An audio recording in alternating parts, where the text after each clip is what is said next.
Hai semua, selamat datang di channel Baca Saham. Pada video ini, kita akan membahas satu topik dengan judul berikut ini. Tapi seperti biasa, semua pembahasan bukan rekomendasi dan hanya informasi. Ingat, kerugian kamu tanggung sendiri ya. Nah, pada video kali ini saya kembali lagi akan membahas satu saham yang menghasilkan laba besar hingga Q2 tahun 2025. Bisa kamu lihat di sini, di Q1 labanya 6,9 dan di Q2 labanya 8,5. Apabila kita total, maka labanya tentu saja sudah di atas 10 triliun rupiah hanya dalam 6 bulan pertama di tahun 2025.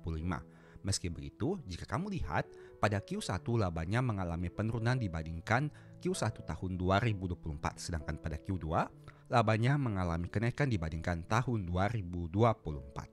Dari aspek profitabilitas, gross profit marginnya di angka 22,3% dengan net profit margin 10,8%. Net income-nya quarter year on year growth 2,28% dengan tawaran dividen yield sekitar 8%. Berdasarkan harga sahamnya, dalam 10 tahun terakhir, harga saham tertinggi di angka 9.350 dan harga saham saat video ini dibuat lebih condong kepada harga yang lebih rendah dengan harga terendah 3.220. Dari aspek PBV, kamu bisa lihat sini, PBV-nya di angka di bawah 1 kali, yang mana di angka 0,93 kali. Dengan book value per share di angka 5.385, artinya saham ini diperdagangkan pada harga di bawah 5.385. Nah, kita lihat untuk aspek dividen dari saham ini. Perusahaan membagikan dividen biasanya 2 kali dalam 1 tahun. Di tahun 2025 sudah membagikan dividen pertama sebanyak 308 per lembar saham. Angka ini mengalami penurunan dibandingkan dividen pertama di tahun 2024 dengan nominal 421. Artinya terjadi penurunan sekitar 26,84%. Oh iya, saham yang kita bahas adalah saham ASI atau Astra International. Dengan harga saham saat video ini dibuat di angka 5.025 yang masih naik 2,5% di tahun 2025 dan dalam 5 tahun masih turun 6,5%. Jika kamu lihat berdasarkan grafik harga sahamnya, sebenarnya harga sahamnya sudah mengalami penurunan yang signifikan dibandingkan harga tertinggi yang pernah dicapai. Jika kamu lihat, harga tertinggi berdasarkan informasi tadi adalah 9.350. Nah, 9.350 jika kita bandingkan dengan harga saham saat video ini dibuat di angka 5.025, itu artinya sudah terjadi penurunan yang cukup signifikan. Coba kita hitung dulu untuk penurunannya. Penurunannya sekitar berapa persen? Yaitu 46,26%. Penurunan yang cukup signifikan. Bagaimana dari aspek PBV-nya? Mari coba kita lihat di sini. Dalam 10 tahun terakhir, dengan rata-rata PBV 1,85, saham ini PBV-nya saat video ini dibuat di angka 0,93 kali dan bisa dikatakan merupakan salah satu PBV terendah dalam 10 tahun terakhir. Nah, oke, dengan kondisi seperti ini bagaimana laporan keuangan hingga Q2 tahun 2025? Mari coba kita lihat secara sekilas. Ini merupakan informasinya per data 30 Juni yang disajikan dalam miliaran rupiah. Saldo kasnya mengalami kenaikan dibandingkan periode sebelumnya. Coba kita recap dulu agar supaya kamu bisa mengetahui naik turunnya. 53108, kemudian dibandingkan periode sebelumnya 48439. Nah, untuk saldo kasnya mengalami kenaikan dibandingkan periode sebelumnya 9,64%. Kemudian kita lihat dari komponen-komponen yang lain dari Astra International. Secara total jumlah asetnya naik dari 471 menjadi 487. Coba kita hitung sini aset perusahaan. Saat ini 487,794 dibandingkan periode sebelumnya 471,356. Naik sekitar 3,49%. Jika kita hitung secara nominal kenaikannya berapa rupiah? Nah, terjadi kenaikan sekitar 16,4. Jadi dibandingkan dengan saldo kasnya 4,6, artinya ada komponen lain juga yang menyebabkan terjadinya kenaikan total asetnya. Kita bisa melihat informasinya di sini berdasarkan setiap rincian komponennya. Contohnya seperti ini, ada kenaikan piutang pembiayaan dari 43,6 menjadi 47,1. Ada juga kenaikan persediaan dari 37,7 menjadi 38,6. Dan berbagai komponen-komponen lain yang mengalami kenaikan. Nah, kemudian kita bandingkan dengan saldo kas yang tadi kita lihat dengan angka 53,10 ini dibandingkan dengan liabilitasnya dengan nominal 209,04, artinya perusahaan ini butuh sumber dana yang lain apabila ingin melunasi seluruh hutangnya. Coba kita hitung dari sisi liabilitas. Liabilitas perusahaan saat ini 209,040. Periode sebelumnya 199,378, naik sekitar 4,8%, yang mana mayoritas liabilitas perusahaan akan jatuh tempo kurang dari 1 tahun dengan angka 145 triliun rupiah. Dari sisi ekuitasnya mengalami kenaikan dibandingkan periode sebelumnya. Coba kita hitung di sini. Ekuitas yang didistribusikan 218,004 dibandingkan sebelumnya 213,651, naik sekitar 2,04%. Oke, dari data ini, entah itu aset, liabilitas, dan ekuitas, kamu tentu sudah melihat bagaimana aset ini bisa naik sekitar 3,4%. Ada dua penyebabnya. Yang pertama adalah liabilitas yang naik 4,8 dan ekuitas yang naik 2,04%. Bagaimana dari sisi laba rugi? Pendapatan bersih masih mengalami kenaikan dibandingkan periode sebelumnya. Mari coba kita lihat di sini untuk kenaikannya berapa persen. 162,857 dibandingkan dengan 159,967. Naik sekitar 1,81%, meskipun naik tapi tidak terlalu signifikan. Nah, tapi HPP-nya naik dengan angka yang lebih besar. Coba kita lihat sini, 128,024 dibandingkan periode sebelumnya 124,367, naik sekitar 2,9%. Jika kita hitung secara nominalnya, maka kamu akan menemukan informasi bahwa kenaikan HPP lebih besar. Artinya laba brutonya mengalami penurunan. Nah, oke, kemudian kita bahas dari komponen yang lain. Beban penjualannya tidak mengalami perubahan yang signifikan, memang turun tapi tidak terlalu drastis. Beban umum dan administratif mengalami kenaikan, penghasilan bunga mengalami kenaikan, biaya keuangan mengalami penurunan, keuntungan selisih kurs mengalami kenaikan, dan lain-lain. Alhasil laba sebelum pajak penghasilan mengalami penurunan hingga Q2 ini. Nah, jika kita total di sini, laba periode berjalan masih mengalami penurunan dari 20,4 menjadi 19,4. Kita lihat untuk laba yang didistribusikan kepada pemilik entitas induk mengalami penurunan dibandingkan periode sebelumnya meskipun tidak terlalu signifikan. Coba kita hitung di sini laba saat ini dibandingkan laba sebelumnya. Oke, dengan data ini minus 2,15%, turun tapi tidak terlalu signifikan dibandingkan tahun 2024. Oh iya, disclaimer dulu, pembahasan video ini merupakan informasi umum yang bisa diakses dari berbagai sumber dan bukan rekomendasi beli atau jual saham. Saya tidak mengatakan saham yang dibahas bagus atau jelek, karena hal itu harus kamu tentukan sendiri. Mohon juga agar dapat cek lagi data yang ditampilkan, karena bisa saja ada salah input atau salah hitung. Oke, dengan berbagai pembahasan ini, menurut kamu bagaimana dengan saham Astra International? Apakah menarik atau tidak? Silahkan tulis pendapatmu di kolom komentar. Dan sebagai informasi, sebelumnya juga saya sudah sempat buat satu video yang mungkin bisa berguna. Nonton hingga selesai agar memperoleh pemahaman yang utuh. Saya tertarik juga membahas lebih jauh tentang money management, terutama money management saat harga saham turun signifikan. Sekarang kita coba lihat contoh simulasi dari Pak Lokeng Hong yang pernah beli saham Bumi, nyangkut, average down, dan akhirnya bisa profit besar. Tanpa basa-basi lagi, mari kita lihat contohnya seperti apa. Artikel ini kamu bisa baca bahwa di tahun 2012 harga saham Bumi sekitar Rp1.000, tapi kemudian turun hingga menyentuh angka 50 perak. Saat kondisi itu terjadi, LKH terus membeli saham Bumi dan melakukan average down. Pada akhirnya saham ini naik ke angka 500 dan LKH mampu keluar dari situ. Artikel lengkapnya adalah sebagai berikut. Bisa kamu baca berdasarkan tampilan yang ada berikut ini. Dari contoh itu ada dua kondisi pergerakan harga saham. Pertama, saat harga saham turun dari 1000 ke 50, berarti terjadi penurunan sekitar 95%. Itu artinya jika diasumsikan LKH beli saham Bumi di harga 1000, berarti floating loss-nya mencapai 95%. Meski begitu, kita hanya berasumsi saja, karena tidak tahu secara pasti di harga berapa dia membeli saham ini. Kondisi kedua, harga saham Bumi yang sebelumnya tidur di gocap, tiba-tiba naik hingga ke angka 500, dan LKH berhasil keluar di situ. Artinya terjadi kenaikan harga saham sekitar 900% saat saham Bumi terbang ke 500. Pertanyaannya, agar LKH bisa memperoleh keuntungan minimal 100%, padahal sebelumnya nyangkut besar, bagaimana caranya? Apabila kita asumsikan LKH membeli saham Bumi di harga 1000, melakukan average down di harga 50, dan menjualnya di harga 500. Artinya, untuk memperoleh keuntungan sekitar 100%, LKH butuh average down minimal 20% dari harga pembelian awal. Lebih jelasnya silakan lihat tabel di bawah ini. Misalnya, harga belinya adalah 1000 dan kita asumsikan membeli satu lot saja. Berarti total nominalnya adalah Rp100.000. Nah, jika dia membeli lagi di harga 50, dia harus membutuhkan mengeluarkan uang untuk membeli 4 lot agar bisa memperoleh harga rata-rata 240.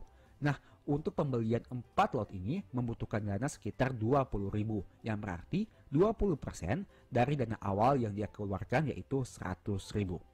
Asumsi ini hanya simulasi saja dan mungkin tidak sesuai dengan realita yang terjadi. Karena saya menggunakan dua harga saja, yaitu diasumsikan LKH melakukan pembelian pertama di harga 1000 dan average down di harga 50. Tentu saja data harga rata-rata dan jumlah dana yang dibutuhkan akan berubah apabila terjadi average down pada beberapa harga selain Rp50. Tapi setidaknya dengan data ini kamu memperoleh gambaran bagaimana melakukan money management khususnya dari kasus LKH ini. Apabila hanya menggunakan data ini saja, berarti untuk memperoleh keuntungan sekitar 100% saat menjual sahamnya di harga 500, harga rata-rata sahamnya harus di bawah 250, karena kenaikan dari 250 ke 500 adalah 100%. Dengan asumsi pembelian awal sebanyak 100 lembar atau 1 lot, berarti dibutuhkan average down 400 lembar atau 4 kali lipat lebih banyak pada harga 50 agar harga rata-ratanya menjadi 240, seperti yang saya sudah sampaikan tadi. Artinya dengan harga rata-rata 240, apabila harga sahamnya naik menjadi 500, berarti keuntungan yang diperoleh sekitar di atas 100%. Meski begitu, kamu bisa lihat bahwa dana yang dibutuhkan untuk membeli di harga 50 lebih rendah dibandingkan di harga 1000. Padahal, lembar saham yang dibutuhkan untuk memperoleh harga rata-rata 240 adalah 4 kali lipat lebih besar dari harga 1000. Pada contoh ini kita hanya gunakan asumsi satu lot saja agar mempermudah perhitungan. Intinya yang mau saya tunjukkan di sini adalah bagaimana dampak dari average down yang akan mempengaruhi harga rata-rata pembelian. Tentu saja average down tidak bisa dilakukan dengan sembarangan. Coba kamu bayangkan bagaimana jika LKH langsung all in average down saat harga saham di angka 500. Tentu saja harga rata-ratanya bukan lagi 240 tapi menjadi di atas 500 per lembar saham. Inti dari simulasi ini adalah kamu bisa melihat hubungan antara harga pembelian awal dan jumlah dana yang dibutuhkan untuk average down. Semakin besar dana awal yang kamu keluarkan, membuat dana average down yang dibutuhkan akan semakin besar juga apabila penurunan harga saham tidak terlalu jauh. Pada contoh simulasi ini beruntungnya, harga saham turun 95% dari 1000 ke 50. Jadi di harga 50, dana yang dibutuhkan hanya 20% dari dana awal. Padahal lembar sahamnya harus 4 kali lipat lebih banyak. Coba kamu simulasikan sendiri, bagaimana jika harga saham yang kamu average down hanya turun 50%. Tentu saja dana yang dibutuhkan akan menjadi lebih besar. Saya sudah sempat mengatakan di video-video sebelumnya bahwa money management yang baik menurut saya pribadi akan jauh lebih berguna dibanding metode yang hebat. Kenapa? Metode yang hebat mungkin membantu kamu untuk membeli di harga yang terbaik. Tapi money management lah yang akan menyelamatkan kamu saat harga saham bergerak di luar prediksi atau terjadi penurunan yang sangat signifikan. Karena pada intinya tidak ada metode yang 100% tepat. Jika analisa kita tepat tentu tidak masalah. Tapi bagaimana jika analisa meleset? Plan B apa yang sudah kamu rencanakan selanjutnya? Itulah fungsi money management yang sebenarnya. Bukan untuk mencari profit paling besar, tapi untuk meminimalisir agar jangan sampai rugi terlalu banyak. Sebagai informasi, kalau kamu mau belajar tentang money management lebih detail, mungkin ebook The Stock Market dan strategi nabung saham ini bisa membantu.